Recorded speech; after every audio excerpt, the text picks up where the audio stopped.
The Geekorama podcast is brought to you by superherofiction.com, the one-stop shop for novels featuring the superpowered heroes we all love.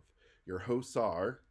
Trish Heinrich, author of the Vigilante Superhero Universe. And I'm Jeremy Flagg, author of the Children of Nostradamus Universe. Hi, how you doing? Doing pretty good. How about yourself? Well, other than the good. voice. I'm loving the voice. It's very sexy, very sultry. We're going to go with that. We're going to go with it. Because what else are we going to do, honestly? It's been horrible, and it doesn't seem to be getting a whole lot better, so we're just going to have to go with this deep voice. Very nice, very nice. So what have you been working on while your voice has been going crazy? So I'm kind of excited about this because you're going to hear I'm a little bit of a slow writer, so every week you're going to constantly hear, well, I've just been working on the prequel to my superhero series. You're going to hear that one a lot. But I have something even more exciting, as exciting. Okay. So ever since I was a kid, my biggest dream has been to have a comic book. And as of yesterday, my artist, Amanda Kahl, just released the first images for our joint venture comic book. Oh my gosh, congratulations! So it's like 6th grade me is all excited about finally can say I'm a comic book person. That is great. I can't wait to read it. She's releasing the images on her Patreon, and I'll put the link in the show notes. But okay. Once she has the pitch package ready, we are going to start pitching it to comic book publishers, and we're looking for like indie comic book publishers at this point. So it's weird to be back in the publisher game again. Yeah, you're pitching to a publisher. Yeah, that's kind of crazy. Yeah, no, I haven't done that since 11 years. Yeah. I haven't done that in 11 years. So what have you been working on? Well, I just finished, as in like complete final draft, the first book of the Heroes of High Tide series, which is another series in my Vigilantes universe. And this one's about Colleen, who any of you that read the series, she's introduced in the second book of the first trilogy, Shadow's Torment. And so this series is her series.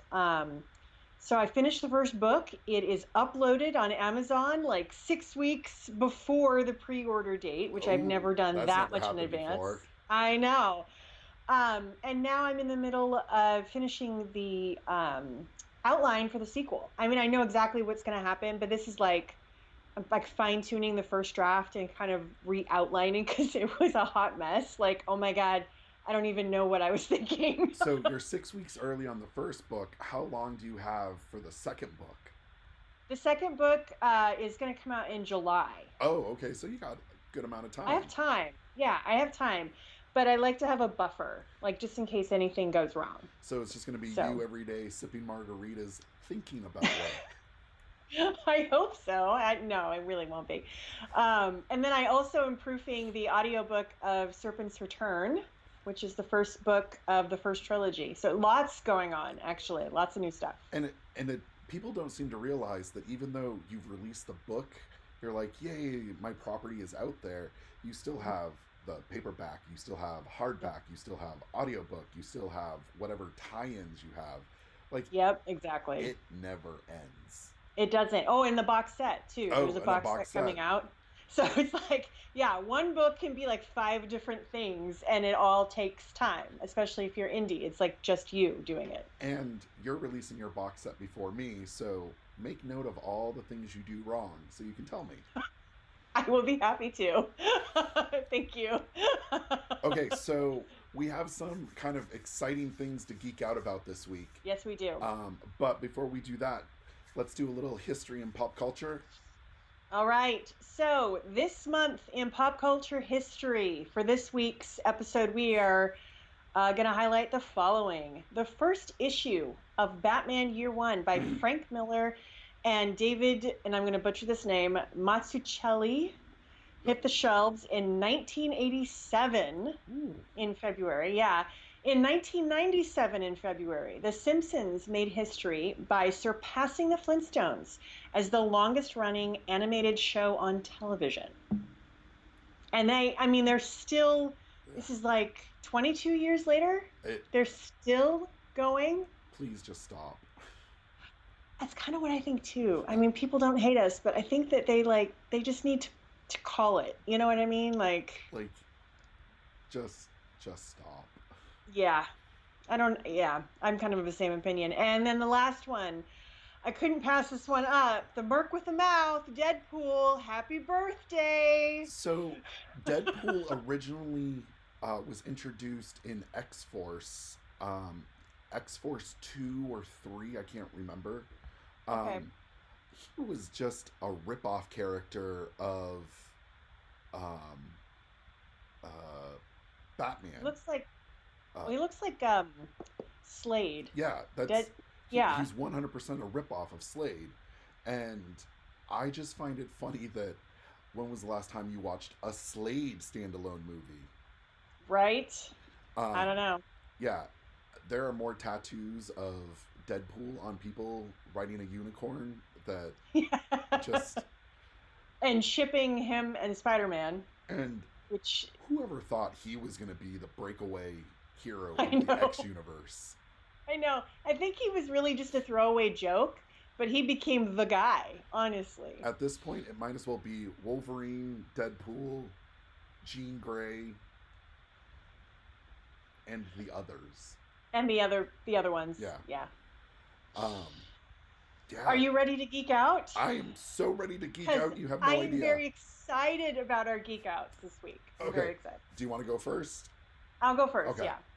Yeah. So my geek out is not exactly it's not comic booky at all, but it is really fantastic. So I'm geeking out right now to Miss Fisher's Murder Mysteries. So this is a show, I had some really good friends that told me like a year ago that I should watch it. And I am constantly the last person on the planet to get into something, as is the case this time around. And it's set in Australia. So really, if I could summarize it, it is basically the swanky, sexy cousin of Agatha Christie.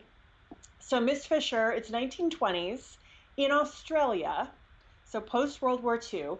Miss Phryne Fisher is an heiress. Her family inherited a fortune because cousins died in the war, and suddenly her dad is like an earl or something. And so she's rich, and she has this fabulous life, this fabulous backstory. She's very progressive. In fact, she has a diaphragm, and she sleeps around with whomever she wants to sleep around with. And she solves murder mysteries. She's a detective. So, and is it phrased as kind of a go through the mystery with her and see if you can figure out? Okay. Yeah. So it's very much like a Sherlock Holmes or any kind of Agatha Christie story where the murder happens at the beginning and then you go with her as you're trying to figure out what happened with her. And she has this whole cadre of supporting characters that are just amazing. They're not throwaways. They're not like set pieces. They are real people. They're real characters. So how much does it rely on the time period? Like, is that a big component to it? Yes, it is. So they did a whole episode in the Chinatown of where she was. I think she's in Melbourne in the 1920s, and the opium trade, and talked about the racism around Chinatown and different societal things. Like they have a character who's gay, and it ends up getting like revealed throughout the murder investigation that he was being blackmailed because he was gay. And so Phryne's asking the inspector, well, they don't want to be exposed and they don't want to testify because they'll go to jail. And like they talked about the minimum sentence at the time for being gay, which was illegal, was like 10 years of hard labor. And so they use that as in the plot, and Phryne is very probably way more progressive than 99% of the people of the time, but being that it's a show in the past but made in this century, they make her kind of like she's disgusted at the thought that somebody could be jailed for who they love. She's very much offers to get, the women she comes across who need it, the birth control, that kind of thing. So So what they was the source incorporate the time material? period. It's a series of books, Okay. actually. So there is a Miss Fisher's Mysteries, and I meant to look up the author. I will put that in the show notes, but it's a series of books. And the first one, just to give you an idea, is called The Cocaine Blues. Okay, so And we're it's talking all, an older audience then. no, Really? no, she's young. She's like late 20s, early 30s. Okay. She's a flapper. She drinks. She sleeps around. She's very like progressive. She was a nude model in Paris after the war, um, and there is honestly the most delicious, wonderful slow burn romance between her and the inspector. I So just at least love an it. older audience than the Hardy Boys. Yeah, Okay. yeah, actually. Yeah. I mean, but I like the new Nancy Drew too, which I'm gonna wait till the season ends to geek out about that because I kind of want to see where it goes. But yeah, I would say like our age, like, Okay. 30s, 40s. Definitely not for kids. Do not let your children watch this. What network is it on? So I found it on Amazon, and it used to be on Netflix, and they took it off. You can also stream it on Acorn, which I didn't know that was a streaming service, but it's kind of like a Australian broadcasting streaming service because this is an Australian television show. But you can find all three seasons on Amazon, and there is a movie coming out, Oh, which okay. is one of the reasons I started watching it. But it is fabulous. Seriously, if you like Agatha Christie or you like any kind of murder mystery type shows that just are just slightly different, I think this would be something that anybody would just really love. And like I said, the slow burn romance is so good. It's so good. I Now love we it know so why you're much. really watching it. It doesn't start out that way. It takes like 3 episodes for you to be, oh, they're falling in love. It's like it's that subtle, and then you're like, holy shit, they're falling in love. That's just so cool. um it's great, and like I said, the supporting characters, you almost want to show just with the supporting characters. Like her butler is literally named Mr. Butler, which kind of sounds stupid, but then you find out he's a war vet and he has like combat skills and he disarms like an armed intruder in her house, and it's just like he's like Jarvis Have you in that noticed that respect. everyone's butler somehow has fighting skills?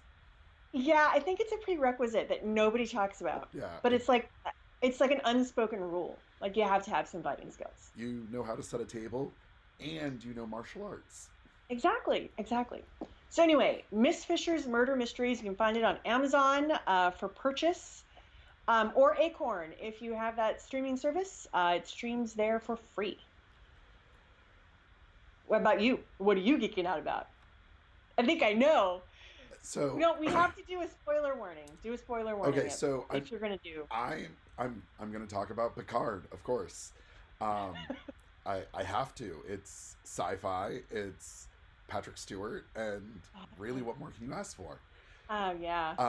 So I'm gonna be very spoiler free with this because it's only 2 episodes in, so it's not. I can't really give a whole lot away. Okay.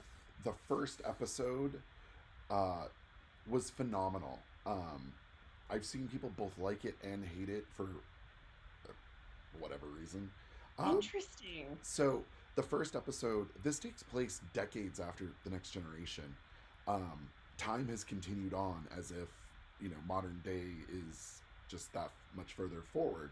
So a Hmm. lot of stuff has happened, and the overarching backstory that you get right in the beginning is the Romulan homeworld has been destroyed, Oh wow. and it doesn't really go into a whole lot of detail. Hmm. Um, and so Is that from one of the movies? So Is I thought it was the J.J. Abrams movie, um, but the the movie chronologically takes place before the Next Generation, and okay. this event takes place after the Next Generation. but Okay. it's the same event, it feels like. So I'm Yeah. not entirely sure, but um, the first episode is actually very low sci-fi. We see a little bit of Starfleet. We see a little bit of high-tech fighting. We see some, ships about. But really, the whole first episode is about establishing who Picard is post Starfleet. Um, Oh, wow. we get to learn about who Picard is. And if you remember the episode from The Next Generation, we know that he lives on a vineyard. Mm-hmm. That future is still true. But we don't know anything else about him. And really quickly, you find he is a much older man, and he does not have the authority that he did when he was a captain and then an admiral. So How does he handle that? Is he okay with it, or is it kind of like it bothers him? it gets frustrating. And Patrick Stewart does a great job of being an old man who is not feeble but is treated as such. And Oh, wow. what I realized really quickly is I was seeing parallels to how older people are actually treated, Mm-hmm. very capable, but we're going to talk down to them because they're old and obviously don't know what's really going on. And that is what made the episode. Um, Oh, wow. there is an important plot point it's given to you right off the bat. All synthetic life forms are banned, and we Really? don't know what that means for the bigger picture. But you instantly go, "What about Data?" And this, Yeah, that was the first thing I thought of. and it's a plot point. We don't know what it means yet, but we do know that it's a plot point. And based on the commercials, you know that eventually we're going to see Seven of Nine. So Yeah. yes, that's really all I care about. Um, we But that is an interesting, like, if they're all banned, then what about her? Like, she does have artificial, like, cyborg implants. so I can't get into it because it is definitely a spoiler. Okay. But Okay, never mind. Seven of Nine being part of the plot is actually a very important plot. Okay. I don't know what it is. She hasn't shown up yet, or if she has, I haven't seen her. But the fact that this isn't a show about a starship journeying through space and it's about a man who is living, the only thing I can equate it to as far as Patrick Stewart goes is this is really reminiscent of Professor Xavier in Logan. Mm. So we're almost Oh, seeing wow. the same thing. Professor Xavier is this um, borderline omnipotent telepath, and he's on his deathbed, and he's no longer the his body isn't able to handle how Hmm. strong his mind is, and you feel pity for him. And there's a little bit of that with Picard as well. But the difference is in Picard, there's moments where he rallies, and every time he rallies, you find yourself sitting up a little bit. You're rooting for him. I cannot wait Oh. until he throws the first punch. It's really what I'm waiting for. And the best part is everyone has some beef about it because, well, Star Trek is all about a very hopeful tomorrow. Well, I'm sorry to tell you, but that's not the reality we live in. So Yeah. get And honestly, that criticism gets under my skin it. because the best sci-fi yes, a hopeful future, but the original series was all about the social criticism. The subtext was all about what was going on in society at the time. They were constantly critiquing it. And this does feel a critique of a modern time. Um, there are definitely hopeful moments, and Mm-hmm. ultimately, though you don't have a ship to always rally behind, ultimately you know without a doubt someone is going to tell Picard no, you can't do that because there's a rule, and Picard Mm-hmm. is going to say yes, I can do that because it's right. And that's what Star Trek is about for me. So Yes. the other big beef is, oh, it's on CBS All Access Pass. You have to buy a separate app. Well, I'm with you on that. Yeah, that's legit, I think. But the first episode of Picard is currently free on YouTube. Ooh. Nice. So I give you free entertainment. Well, and you have 7 days free. So that's what Dan and I are going to do. We're going to like wait till it's all out, and then we're going to binge the crap out of it for 7 days and then cancel. That's what I did with Discovery. Like, I love that show. Oh my God, I love that show. I love it because it's as much sci-fi as I can handle in one episode. Oh my God.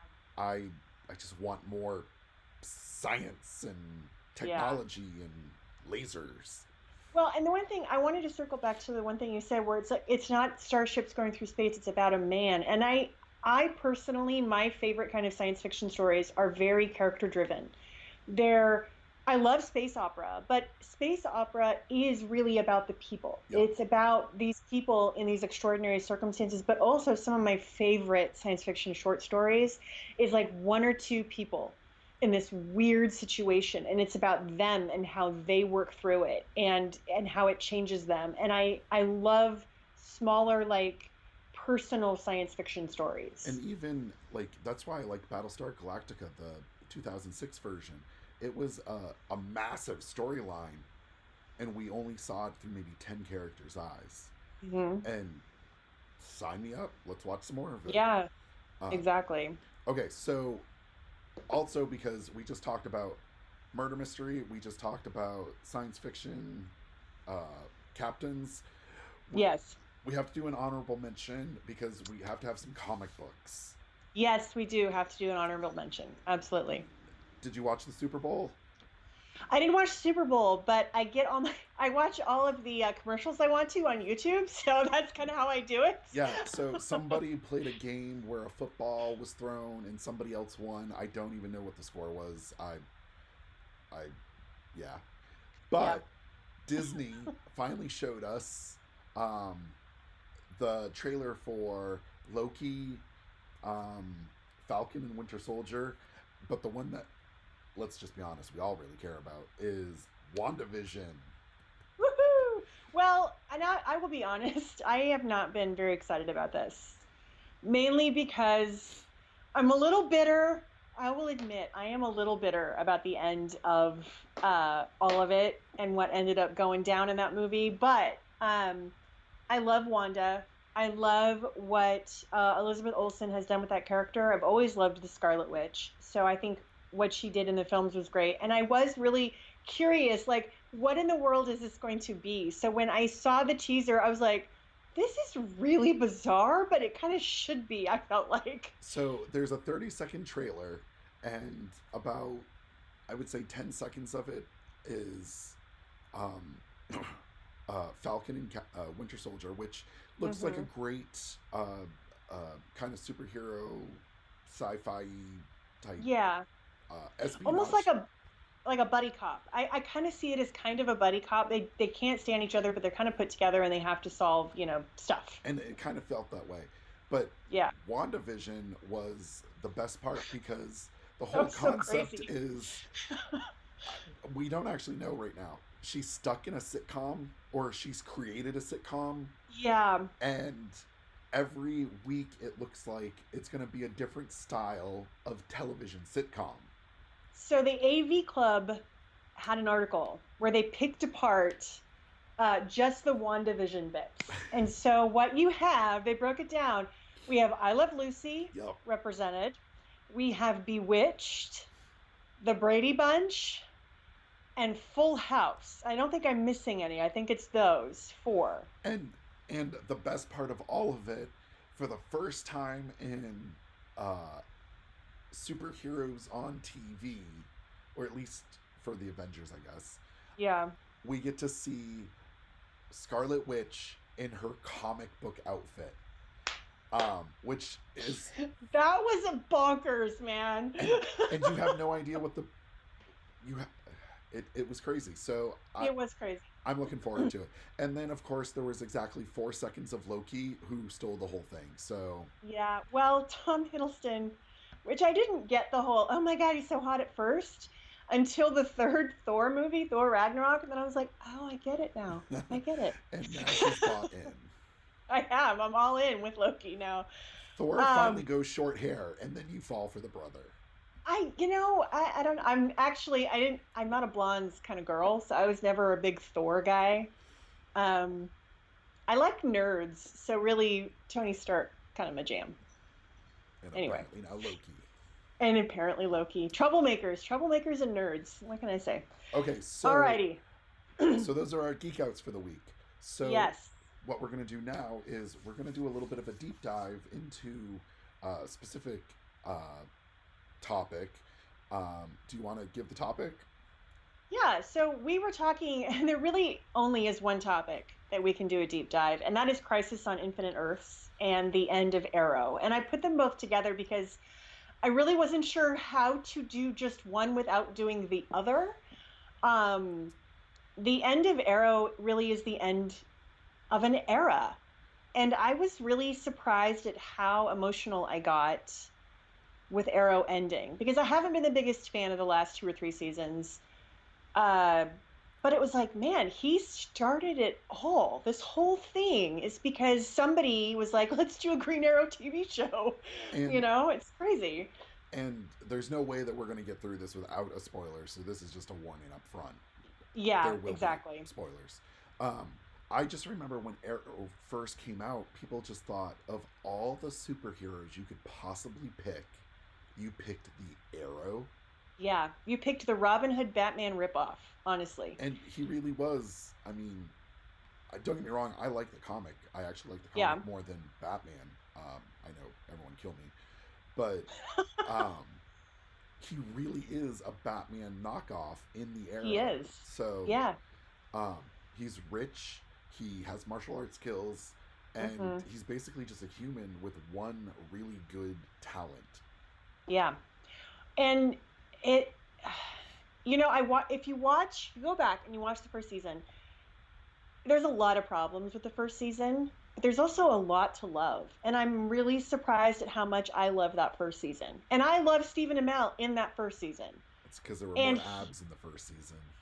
dude, the salmon ladder, seriously, that was Does he know he has to do a damn. full body workout and not just the upper body? Like, Hmm, just his I don't know. abs should have gotten a co-star status. Well, it's funny. They saw the first episode they showed the salmon ladder. They were like, "Wow, our ratings like really went up with this. Like people are really watching it." And then they realized every time he had his shirt off, they got more viewers. And so they just started having him do his salmon ladders for no apparent reason. I appreciate that Why he ever wore a personally. shirt, I just don't understand. I don't understand either, but I guess sometimes you just have to wear a shirt. Um, at the beginning of it all, the CW executives actually said, we're not doing superpowers. We're not bringing in other heroes. It's not going to happen. And then Grant Gustin with The Flash. Well, and even in Arrow, we had the Canary showing up, but Yeah, our Canary didn't have superpowers. exactly. And so they found ways to work around that. And then they even found a way to build it into the plot to retcon it that people have powers now.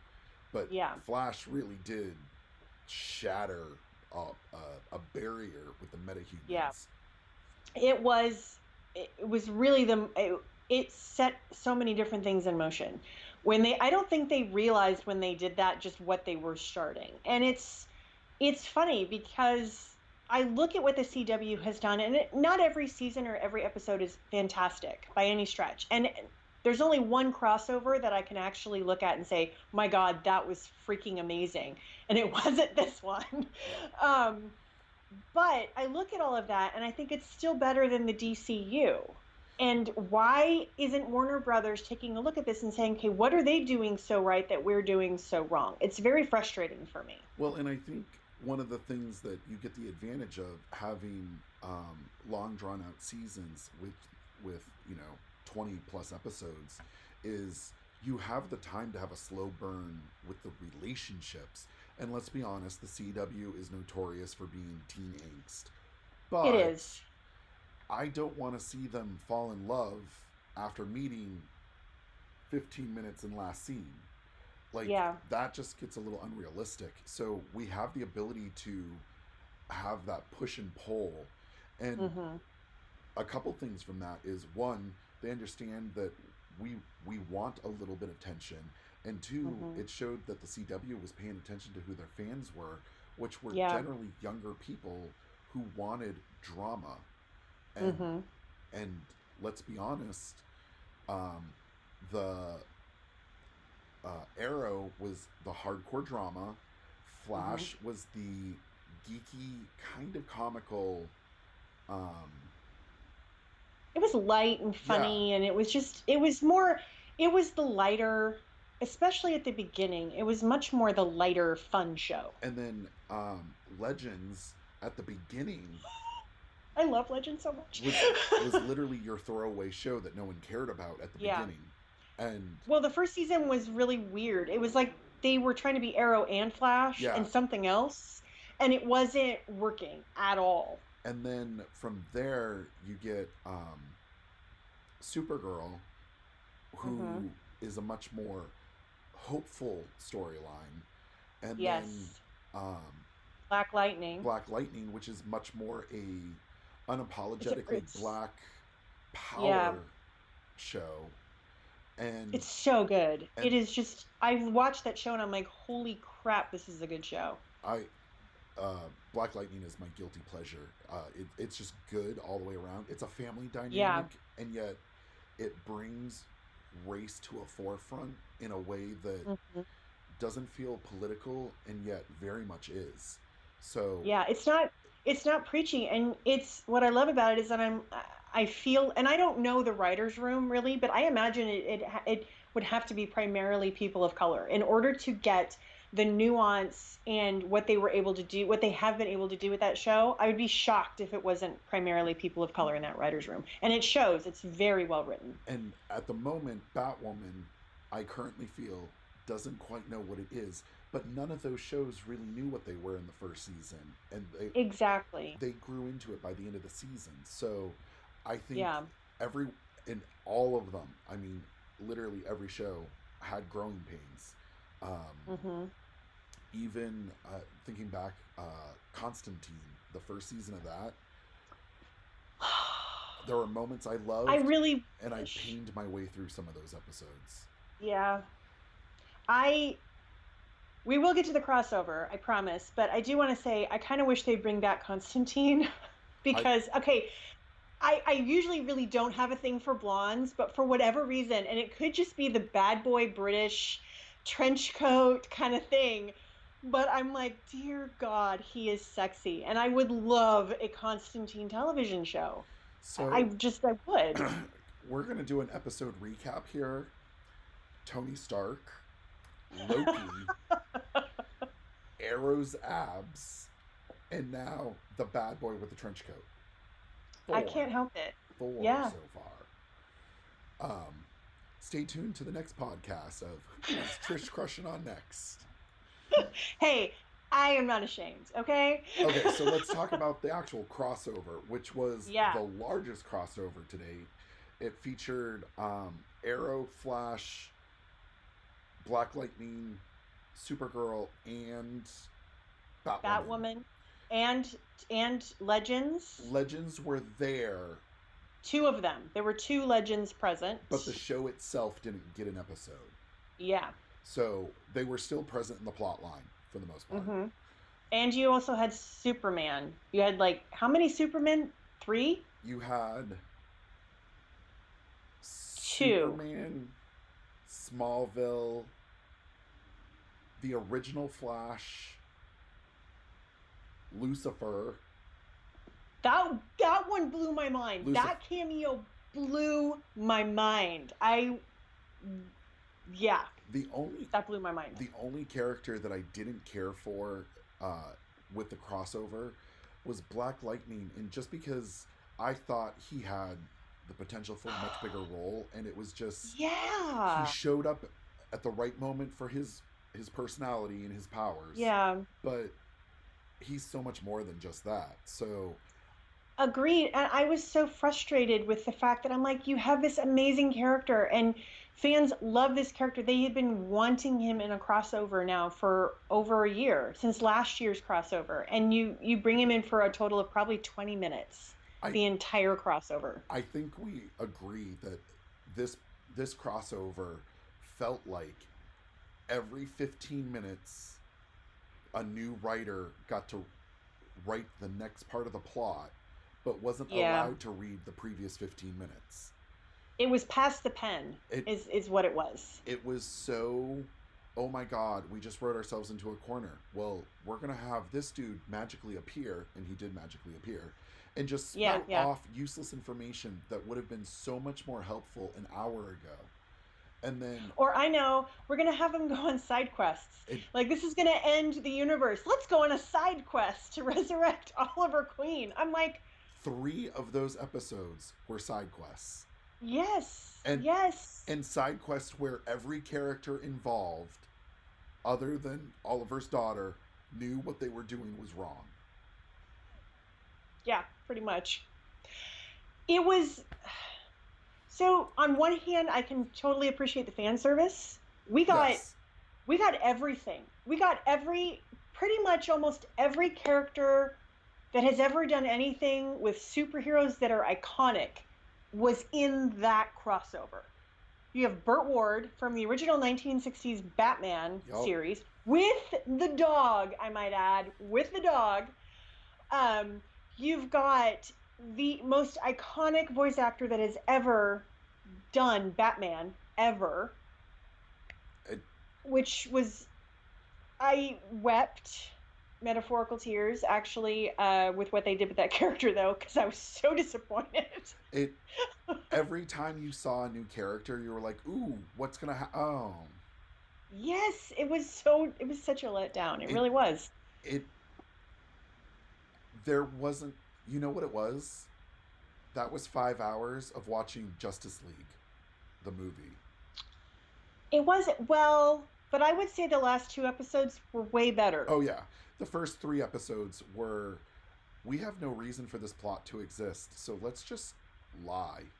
Yeah. Let's assume that every fan is such an idiot that they won't ask questions, and they'll be okay that we brought in all these random people, which I guess I'm not. It was distraction. I think it's really, so to me, Justice League, like, is, yeah, we know it's bad, but look, explosions, and look, we've got people from Themyscira, and look, Superman's alive. Don't look at his upper lip. You know, like, you've got you in the movie, Justice League movie, you've got all this stuff that they're trying to distract us from the fact that this plot has so many holes that it's falling apart in your hands. And I feel like the first 3 episodes of the crossover were very similar. It was like, yeah, we know it doesn't make any sense, but look over here, we've got the voice actor from Batman, and we've got this guy, and you know what it really felt like, and this really kind of, this bothered me?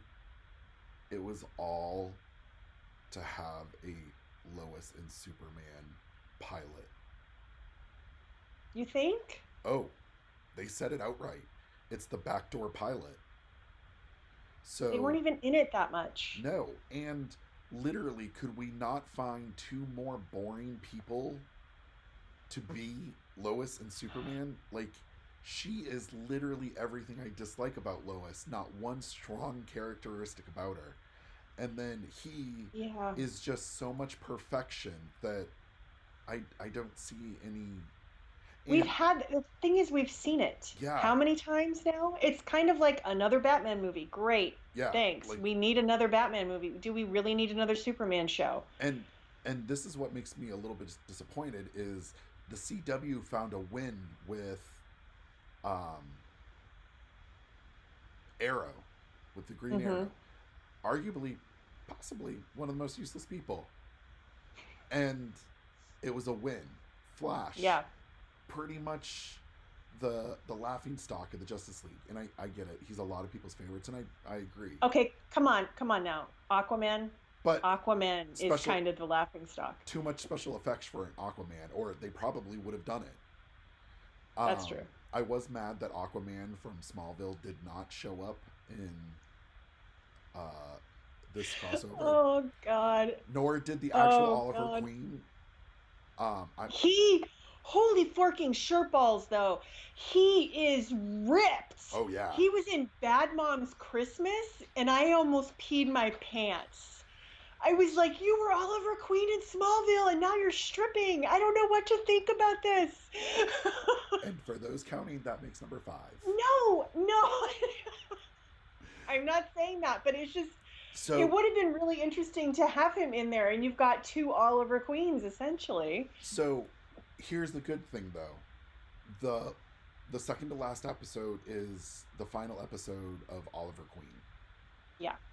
We all knew he was going to die. We've known he's going to die for a year now because it was prophesized. But Yeah. we, I guess, kind of still hoped that he would be okay. And we got this awesome final montage of fighting, and even Lex Luthor, who I'm sold. I'm okay with it. Yeah, we need to talk. We need to talk about Lex Luthor. Actually, when you're done, we need to talk about Lex Luthor. So that whole thing ends, and we still have one more episode. And you think, you finished the plot. That was confusing as hell for me. I was like, what is going on here? So, and what I kind of equated it to is, when X-Men would have a major story arc, they would have an X-Men Alpha and an X-Men Omega to wrap up all the loose ends. Oh, interesting. And okay. This felt very much like a Crisis Omega. And so, okay. Which is kind of funny because it actually turns into Earth Prime. And yes, we see not a reboot, we see a reconfiguration of the universe so that all CW shows take place on the same Earth. But yeah, this is what I thought was... There's so much I want to talk about in that, like, final thing. So, and here's the sneaky part.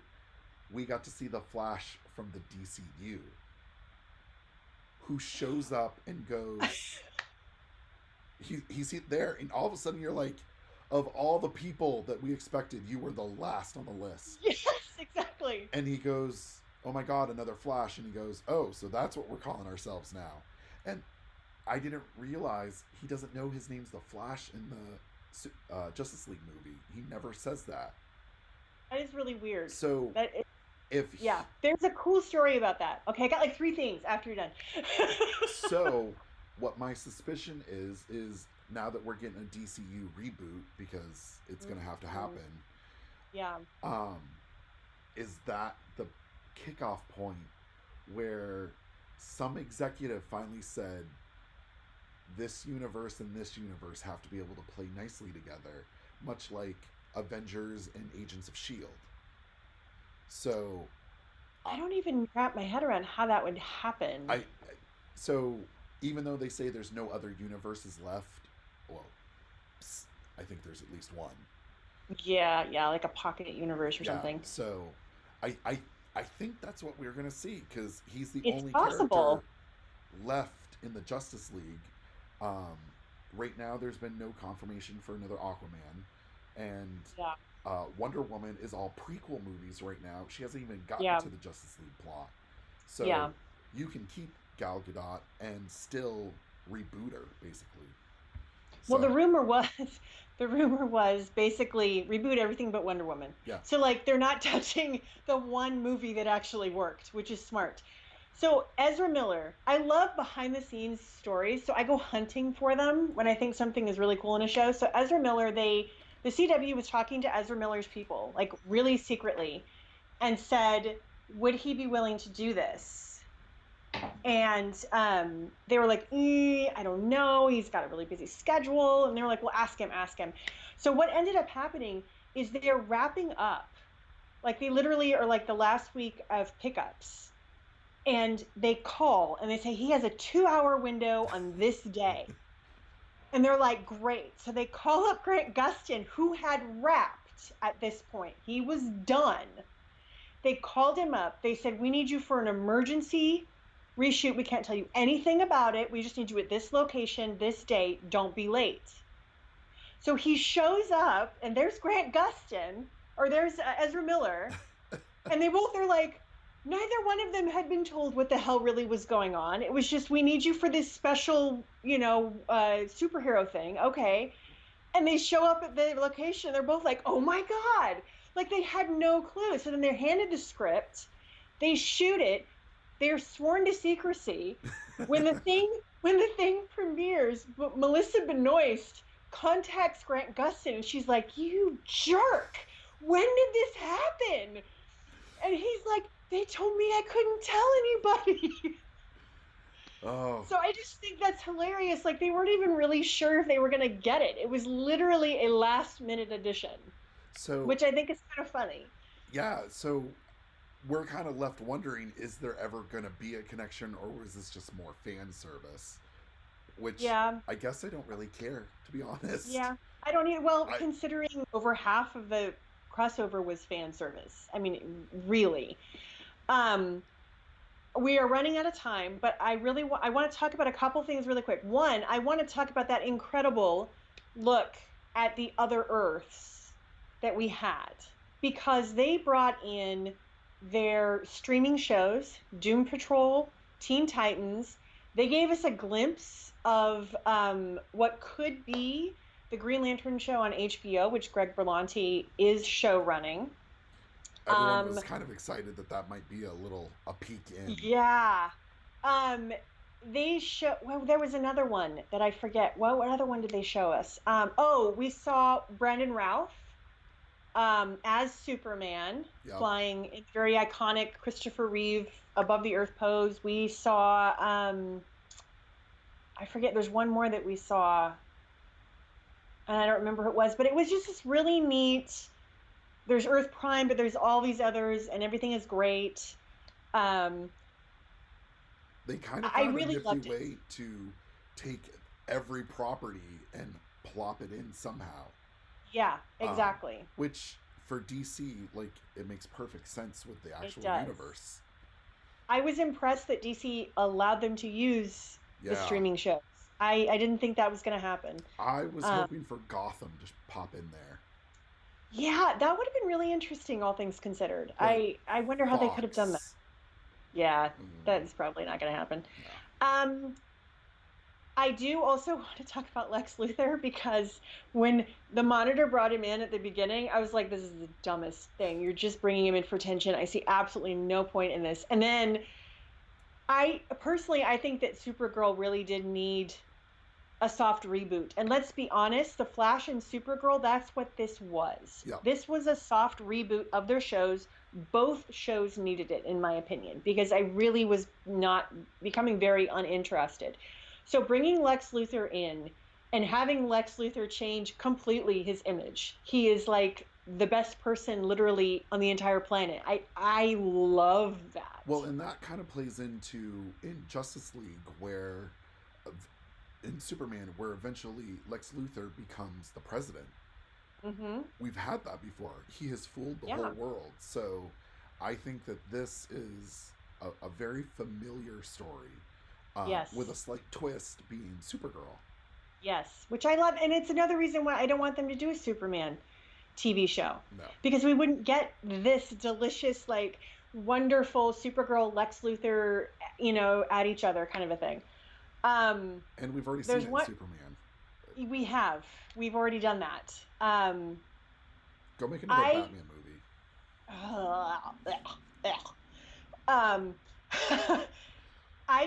The last thing I want to talk about is the last little bit of the very last episode of Arrow.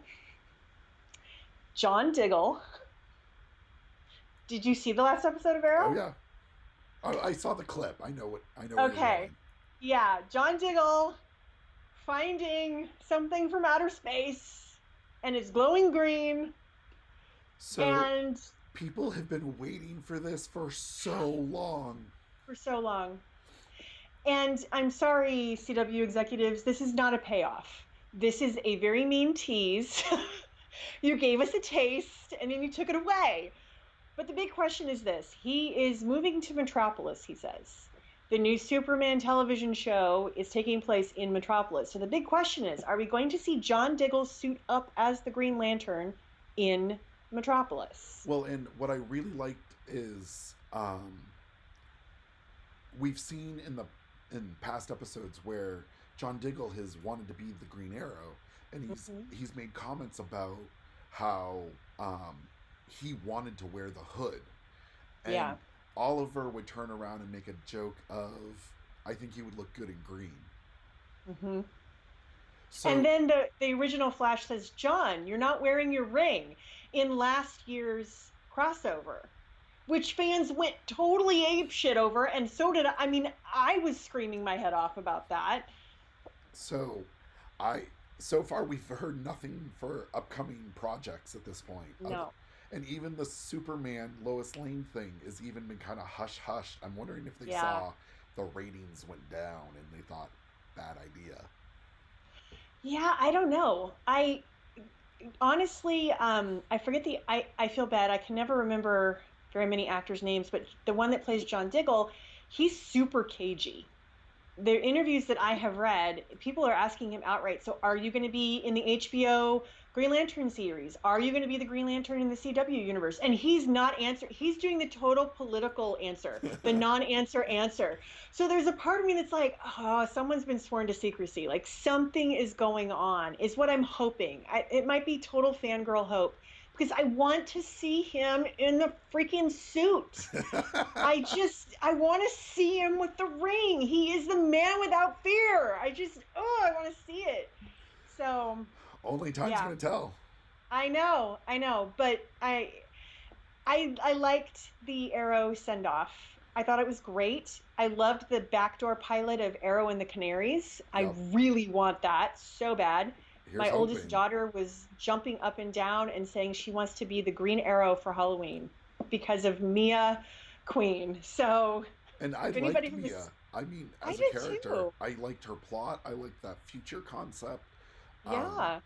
it gave a little bit of a freshness back to Arrow, and I mean, let's Mhm. be she has the perfect attitude for that angsty CW She show, does.